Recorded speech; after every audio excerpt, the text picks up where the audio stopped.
Bonjour et bienvenue sur cette vidéo de présentation où je vais vous présenter l'application Session, qui est une application qui fait partie donc du fameux réseau Lokinet que je vous avais présenté.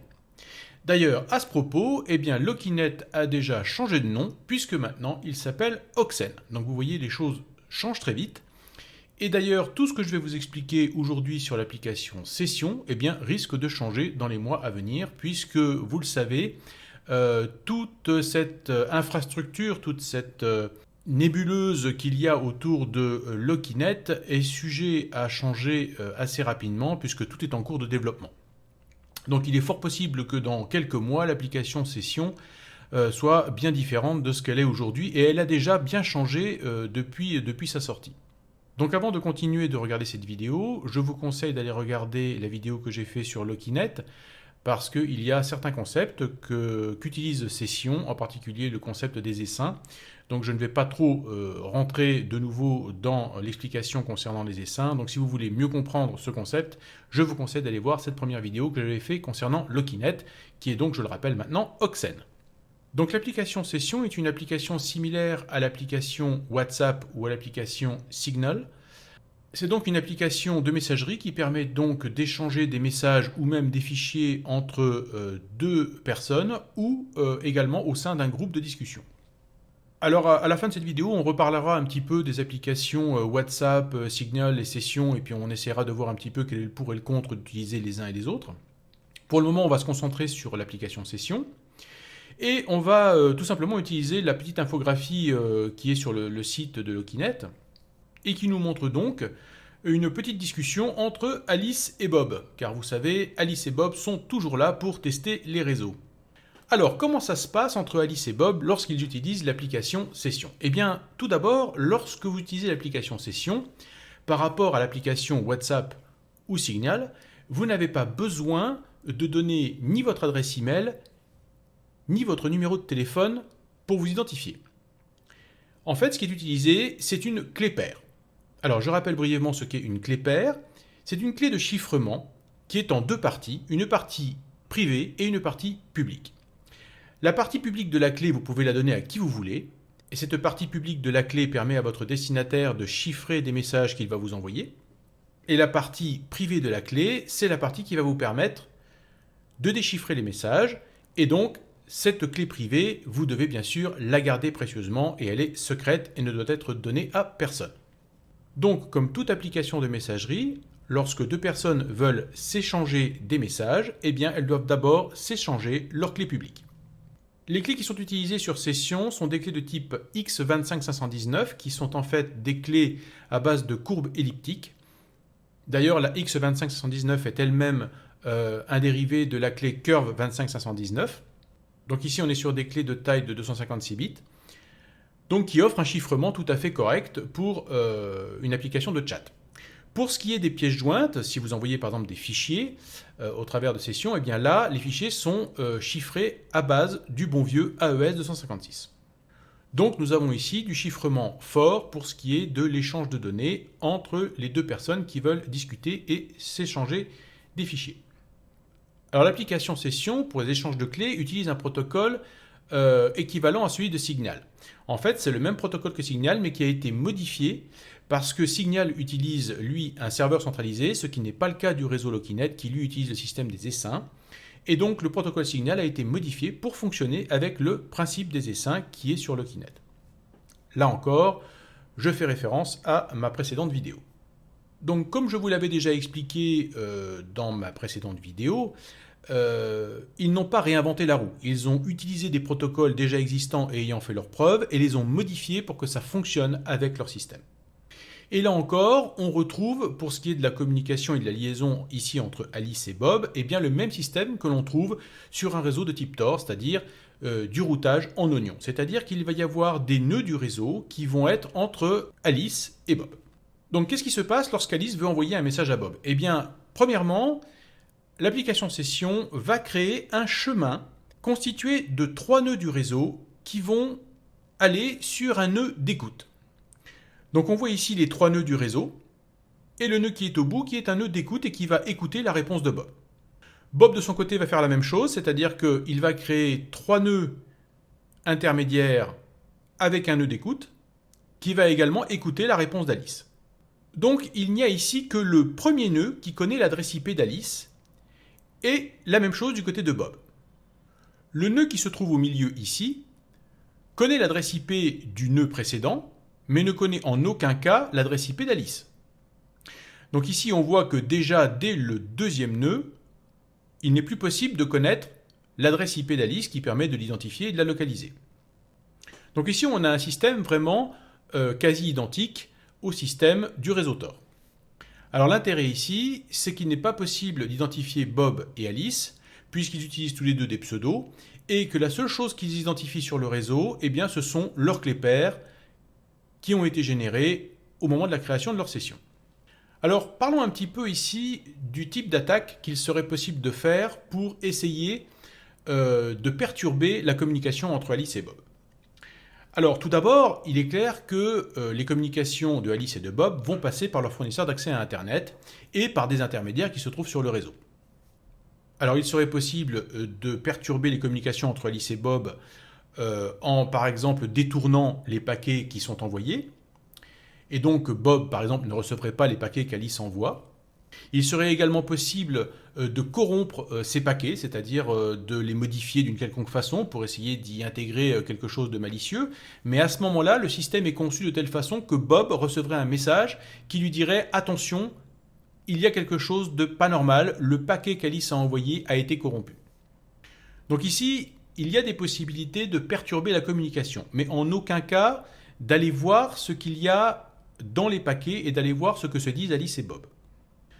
Maintenant, il est tout à fait possible que, par exemple, votre fournisseur d'accès à Internet stocke les paquets ou fasse ce qu'on appelle du Deep Packet Inspection pour essayer de voir quel est le contenu de ces paquets ou s'ils sont redondants d'une certaine façon et essayer d'analyser les paquets que vous envoyez.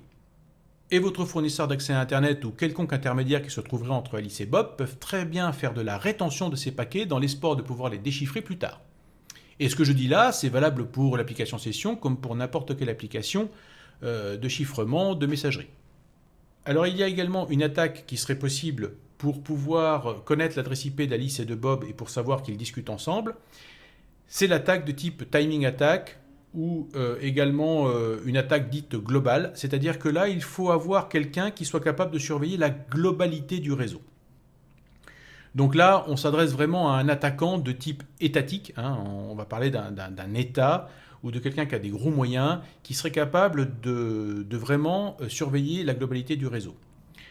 Le principe est simple, je vais reprendre l'exemple que j'avais pris lorsque j'avais fait la vidéo sur Tor. Imaginez que vous tirez un fil entre deux piquets et que sur ce fil, vous mettez des petites clochettes. À partir du moment où quelqu'un touche le fil, toutes les petites clochettes vont se mettre à sonner en même temps. Donc le principe ici est un petit peu le même. Imaginez que vous mettez une petite clochette entre chaque nœud de ce réseau. Eh bien, si les petites clochettes se mettent à sonner en même temps, vous êtes à peu près certain que le paquet qui a été envoyé par Alice est passé par tous ces nœuds et qu'il est bien arrivé à Bob. Et donc vous êtes capable de dire que Alice et Bob sont en train de discuter et vous êtes capable également de connaître leur adresse IP au final, puisque le premier nœud de chaque réseau connaît l'adresse IP de Bob et d'Alice. Donc là vraiment, ce n'est possible que si vous avez affaire à un attaquant qui a des gros moyens techniques. Et bien sûr, vous le savez maintenant, que ce soit en France ou dans d'autres pays, il y a des boîtes noires qui sont installées chez tous les fournisseurs d'accès à Internet et qui sont donc capables d'analyser le trafic réseau et de stocker ce trafic réseau. Donc oui, aujourd'hui, il y a bien une surveillance globale du réseau. Alors là, maintenant, il est temps de répondre à deux questions. La première, c'est est-ce que Session est capable de protéger les données qui sont échangées entre Alice et Bob? La réponse est oui, jusqu'à preuve du contraire. La deuxième question, c'est est-ce que Session est capable de protéger l'anonymat d'Alice et de Bob? La réponse est pas toujours, car ça dépendra surtout de l'attaquant et des moyens techniques qu'il a à sa disposition. Mais ce n'est pas sûr à 100%. Il est possible de vous désanonymiser. Et ce que je dis là est valable pour Signal, pour WhatsApp et pour toutes les applications de messagerie chiffrée. Alors pour arriver à déjouer ce type d'attaque, il faudrait en fait que chaque nœud intègre un délai avant d'envoyer son paquet au nœud suivant. Le problème, c'est que dans une application de messagerie, vous ne pouvez pas envoyer un message et recevoir ce message 3 minutes après. Bon, j'exagère un petit peu, mais c'est un peu ça, ça va enlever du confort. Donc, automatiquement ici, sur session, eh bien, les paquets sont envoyés aussi vite que possible pour que Alice et Bob puissent recevoir leur message quasiment instantanément. Alors ensuite, il y a une autre méthode qui permet d'empêcher ce type d'attaque de surveillance globale du réseau, c'est de faire du bruit. C'est-à-dire que vous n'allez pas envoyer qu'un seul paquet, mais vous allez envoyer ce paquet enrobé dans un tas d'autres petits paquets qui vont faire du bruit autour. Et il va être difficile de savoir quel est le paquet qui en fait est le bon et qui va partir vers le destinataire. Le problème, c'est que faire du bruit, c'est aussi surcharger le réseau avec du trafic réseau supplémentaire. Et donc, ce n'est pas terrible non plus pour le bon fonctionnement d'un réseau. Donc à ce jour, Session est donc sensible au type d'attaque de surveillance globale de réseau. Alors cet exemple représente le cas où Alice et Bob sont tous les deux connectés au réseau Lokinet. Mais que se passe-t-il si Alice est connectée, mais que Bob n'est pas connecté au réseau? Comment ça va se passer? Eh bien, c'est là que rentre en jeu le système d'essaim utilisé par Lokinet. Ce qui va se passer, c'est que Alice va envoyer son message, qui, vous le voyez, va passer toujours par les 3 nœuds intermédiaires. Mais ensuite, son message va être stocké dans l'essaim de Bob. Et son message va être répliqué dans tous les nœuds de l'essaim de Bob. Et lorsque Bob va se connecter, eh bien son essaim va lui envoyer le message qu'Alice lui a envoyé. Donc Alice peut même s'être déconnectée entre-temps. Car en fait, son message a été conservé dans l'essaim de Bob. Et Bob, lui, quand il va se connecter, eh bien, va simplement récupérer depuis son essaim le message que lui a envoyé Alice. Donc c'est très intéressant que Session ait ce système qui permet d'envoyer des messages de façon différée. Comme le message est dupliqué parmi plusieurs nœuds qui se trouvent dans l'essaim de Bob, eh bien, même s'il y a certains nœuds qui disparaissent de l'essaim de Bob, eh bien, on va quand même retrouver toujours ce message qui sera dupliqué sur un des nœuds de l'essaim. Donc il y a très peu de chances, voire aucune chance, que le message qu'a envoyé Alice soit perdu. Bien maintenant, ce que je vous propose, c'est qu'on fasse un petit tour d'horizon de l'application Session et qu'on voit un petit peu comment elle fonctionne. Ici, je vais utiliser l'application Session sur Fedora. Bien sûr, vous pouvez l'utiliser sur votre téléphone mobile. Ceci étant dit, je rappelle que je déconseille toujours l'utilisation d'applications de chiffrement sur un téléphone mobile parce que le téléphone mobile en lui-même n'est pas un support sécurisé. Donc il est préférable d'utiliser des applications de communication chiffrée sur une machine de préférence sous Linux plutôt que sur un téléphone mobile. Donc je mettrai dans la description de cette vidéo les liens qui permettent donc d'aller télécharger et installer l'application Session. Vous verrez qu'il existe donc des fichiers pour installer Session sur Windows, sur Mac, sur téléphone Android et également donc sur Linux. Donc il y en a pour tous les goûts. Et quel que soit l'OS que vous allez utiliser pour faire tourner Session, eh bien vous obtiendrez le même type de fonctionnement.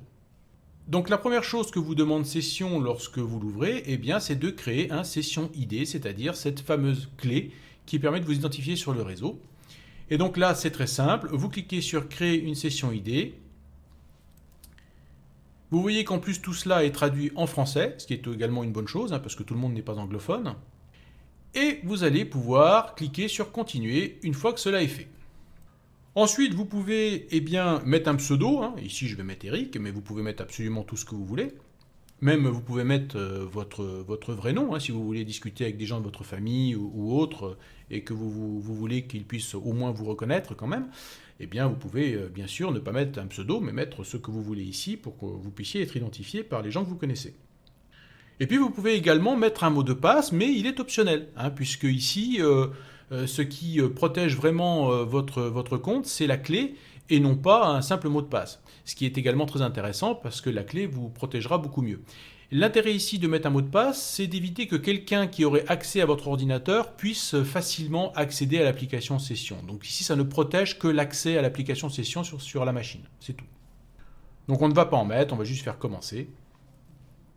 Et vous voyez que l'on tombe sur une interface très épurée, il y a vraiment très peu de choses. Ce n'est pas chargé du tout, donc ça c'est plutôt pas mal, hein, parce que c'est plus intéressant que d'avoir une application avec des boutons de partout et que vous ne savez même pas où cliquer et où se trouvent les choses. Là ici au moins, vous avez très peu de choses et on s'y retrouve très facilement.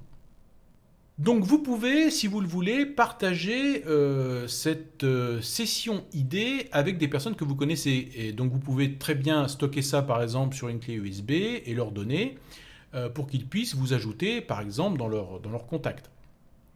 Alors si vous voulez faire ça, eh bien vous cliquez ici sur le petit logo en haut et vous voyez que vous avez votre session ID qui est ici que vous pouvez copier. Le deuxième icône ici vous permet donc de chatter avec quelqu'un et donc vous pouvez rechercher un contact lorsque vous avez des contacts pour pouvoir dialoguer avec la personne. Donc à partir du moment où vous possédez le session ID d'une personne, eh bien vous cliquez ici sur le plus, vous ajoutez son session ID ici et du coup vous pouvez tout de suite dialoguer avec cette personne. Voyons maintenant le deuxième icône. Deuxième icône vous permet donc d'avoir la liste de vos contacts. Donc vous pouvez ajouter un contact également ici en y mettant son session ID. Et vous avez votre propre session ID qui est ici en bas et que vous pouvez échanger également. Voyons maintenant le troisième petit icône. Donc là ici vous avez des options assez classiques, hein. Vous pouvez cacher la barre de menu, faire la vérification orthographique, envoyer des aperçus de liens lorsqu'on vous envoyez par exemple des liens d'Instagram ou autres. Vous voyez, vous avez d'ailleurs ici YouTube, Reddit, etc. Vous pouvez également changer le zoom de l'application, hein. Si vous avez des problèmes de vue, vous pouvez grossir un petit peu tout ça. Voyons maintenant la confidentialité. Alors bien sûr, vous pouvez autoriser l'accès à la caméra et au microphone, mais vous voyez que par défaut c'est désactivé, ce qui est une très bonne chose, hein. Il vaut mieux que ce genre de choses soit désactivé par défaut. Vous pouvez avoir un accusé de lecture, hein, c'est-à-dire qu'on va vous dire la personne a bien reçu votre message, etc. Ce qui n'est pas une obligation, hein, puisque le système est conçu pour être à peu près certain que la personne recevra le message. Hein. Mais vous pouvez avoir donc cet accusé de lecture.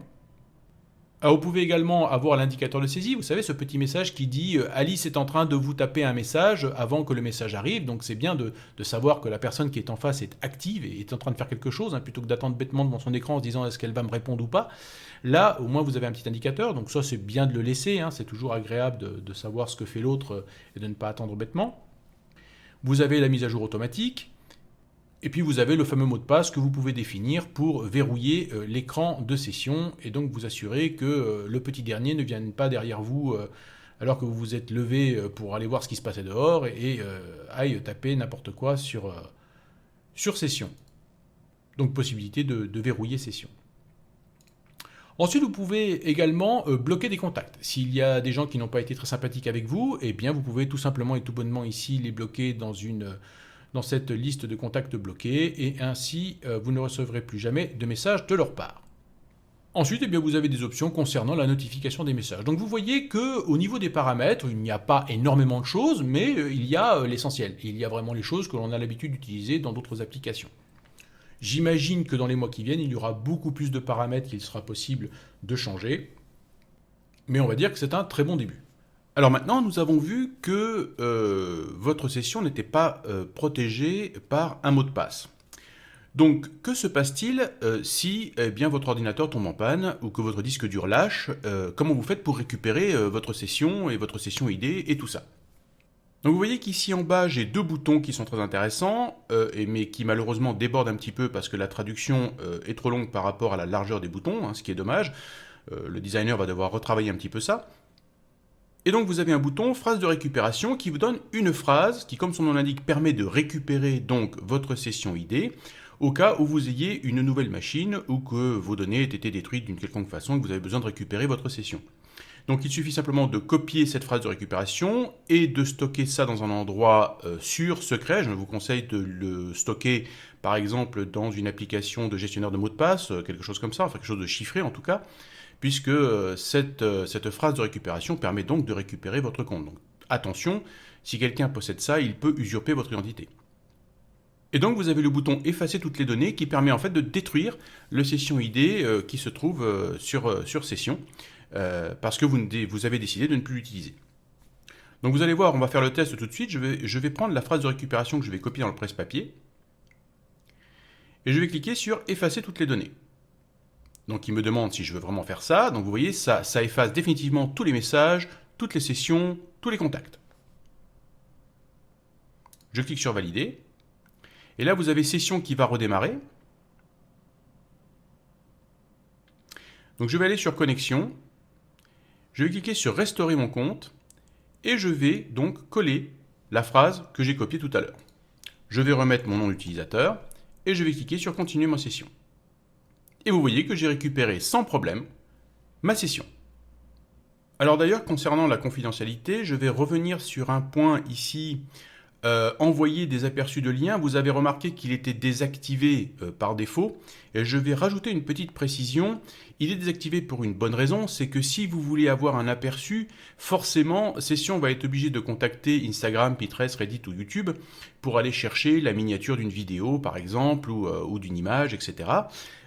Et donc forcément, si vous avez un contact avec ces gens-là, vous risquez donc de fuiter votre adresse IP et d'autres métadatas qui pourraient circuler. Donc, il est préférable de laisser ça désactivé. Bien sûr, c'est un confort intéressant d'avoir les petites miniatures, des vidéos, etc. dans les liens. Mais de préférence, vous voyez, c'est désactivé par défaut et c'est pour une bonne raison. Donc, évitez d'utiliser cette fonctionnalité. Voilà, c'est une petite précision que j'avais oubliée tout à l'heure, que je voulais rajouter ici. Alors, nous allons simuler une conversation pour que vous puissiez voir quels sont les menus qui sont à l'intérieur d'une session. Donc je vais cliquer sur le petit plus ici et je vais coller la session ID que m'a donné quelqu'un, donc un interlocuteur avec qui je veux dialoguer. Je vais cliquer sur suivant et vous voyez qu'on a quelque chose de tout à fait habituel pour une messagerie. Donc bien sûr vous avez tous les petits emojis à votre disposition, comme toutes les messageries bien sûr. La possibilité d'envoyer du vocal. Comme par exemple sur WhatsApp ou sur Signal, on a exactement le même type de fonctionnalité.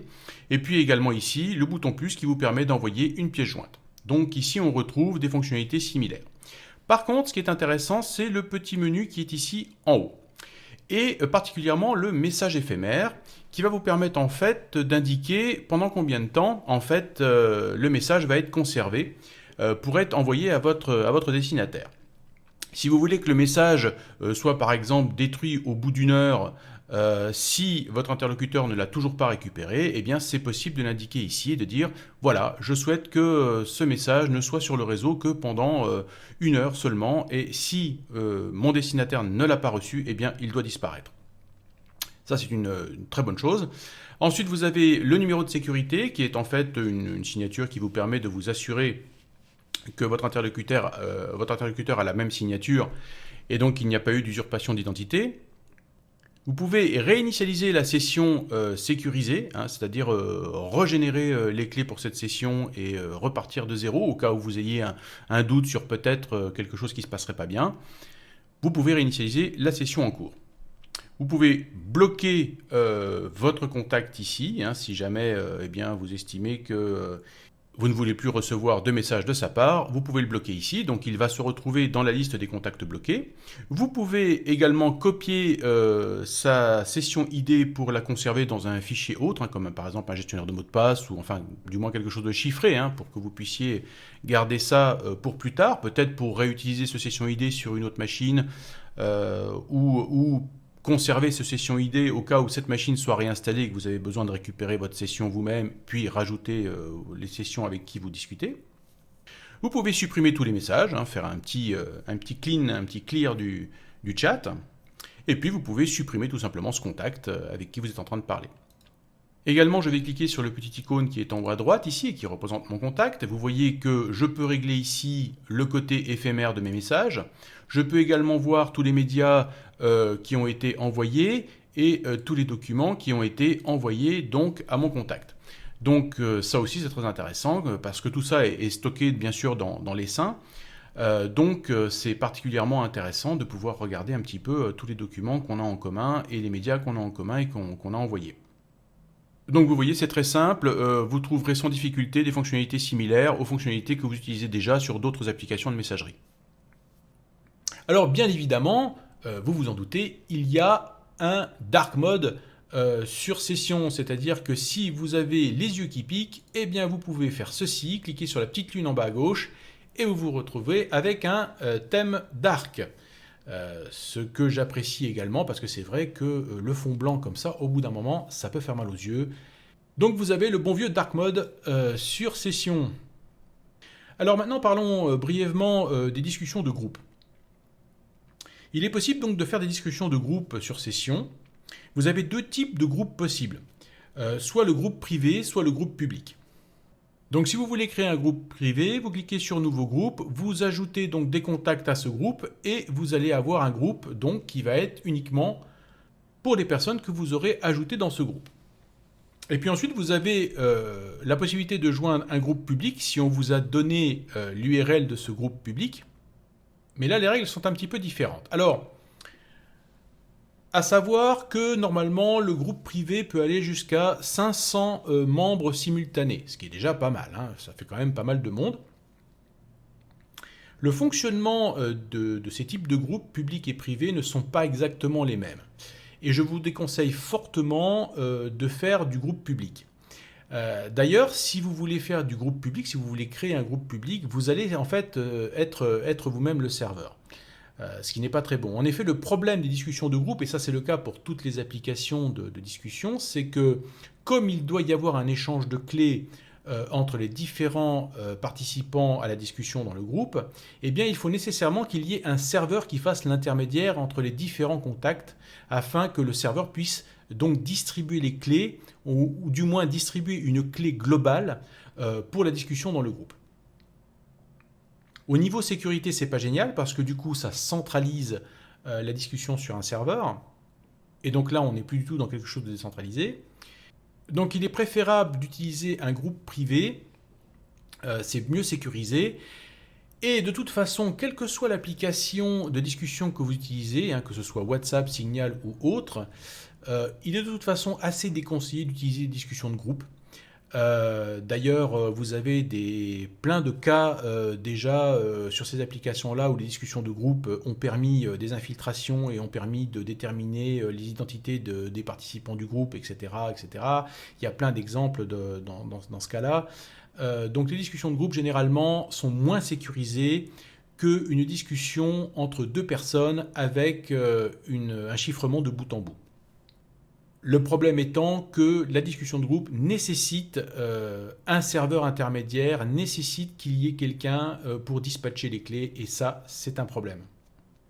Et puis tout simplement parce qu'une discussion de groupe, eh bien, quelqu'un peut usurper l'identité d'une personne, utiliser son compte et s'infiltrer dans une discussion de groupe et écouter tout ce qui s'y passe. Ça, c'est quelque chose qui arrive assez fréquemment. Donc les discussions de groupe, c'est jamais une très bonne idée.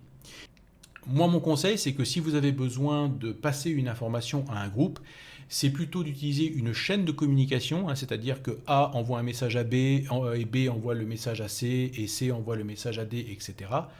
Plutôt que A qui va dans un groupe et qui envoie un message à B, C, D et E, F, G en même temps dans le groupe. Il vaut mieux une communication de chaîne ou de cellules, de petites cellules, de petits groupes, plutôt que d'envoyer un message à des gros groupes de 500 personnes. Ça, c'est jamais une bonne idée, car plus il y a de personnes dans un groupe, plus vous avez des chances d'être infiltré. Alors maintenant, la grosse question, c'est si j'avais besoin de choisir entre WhatsApp, Signal ou Session, lequel des trois je choisirais ? Alors déjà, on va commencer tout de suite par éliminer WhatsApp, hein. Bien évidemment, vous l'avez compris, WhatsApp appartenant à Facebook et puis dernièrement, ils ont en plus changé leur règlement pour obliger en fait les utilisateurs de WhatsApp à partager leurs données avec Facebook. Il est clair que WhatsApp, si vous êtes dessus, fuyez cette application au plus vite. C'est vraiment la dernière des applications de messagerie à utiliser. Ce qui est bien dommage d'ailleurs, puisque celui qui avait développé WhatsApp et qui l'a vendu à Facebook avait pourtant créé quelque chose de très bien. Et il a eu la mauvaise idée de vendre cette bonne idée à Facebook. C'est vraiment dommage, mais c'est comme ça. Donc il me reste Signal et Session. Et entre les deux, qu'est-ce que je choisirais ? Eh bien, je choisirais Session. Pourquoi ? Eh bien, pour deux grosses raisons déjà. La première, c'est que Signal nécessite que vous donniez votre numéro de téléphone mobile pour vous identifier. Et la deuxième grosse raison, c'est que Signal utilise un serveur qui centralise des données et qui conserve des données. Alors, je ne dis pas que le serveur connaît le contenu de vos communications, hein, c'est toujours le même principe, hein, c'est-à-dire que la majorité de ces applications aujourd'hui, ou même de ces applications d'email comme ProntoMail, garantissent la sécurité de vos données. Là, on est d'accord là-dessus, hein, c'est-à-dire que personne ne peut savoir, ne peut déchiffrer les données qui sont échangées entre les utilisateurs. Néanmoins, ils ne protègent aucunement votre anonymat, ils ne protègent aucunement votre identité. Et c'est là où le bât blesse. C'est que Signal a bien un serveur qui centralise ça, et Signal est tout à fait capable, premièrement, de vous identifier, mais deuxièmement, de savoir qui discute avec qui. Et c'est ça qui, en fait, intéresse beaucoup ceux qui gèrent des applications de messagerie, comme WhatsApp ou autres. Ils veulent savoir qui discute avec qui et quand. Donc ça, c'est ce qui est le plus intéressant quand on veut rechercher les interactions entre les personnes. C'est presque plus intéressant que le contenu de ce qui se raconte, en fait. Donc Session n'a pas ce désavantage. Session n'a pas de serveur centralisé, et Session ne vous demande ni votre adresse email, ni votre numéro de téléphone. Donc pour moi, c'est un progrès important dans ce type d'application. Car même s'il est possible de vous désanonymiser, comme je vous l'ai expliqué tout à l'heure, on voit que Session ne cherche pas à vous identifier. Alors que bien Signal cherche à vous identifier. Alors bien sûr, n'hésitez pas à me dire dans les commentaires si vous avez aimé cette application ou non, qu'est-ce que vous lui reprochez, ou au contraire, qu'est-ce que vous aimez dans cette application. Hein, le débat est ouvert, bien sûr. Et puis, pourquoi peut-être vous aurez préféré utiliser Signal plutôt que Session, et qu'est-ce que vous préférez dans Signal par rapport à Session. Ça peut être très intéressant comme débat. Voilà, j'espère que vous avez aimé cette vidéo, et je vous dis à très bientôt pour d'autres vidéos.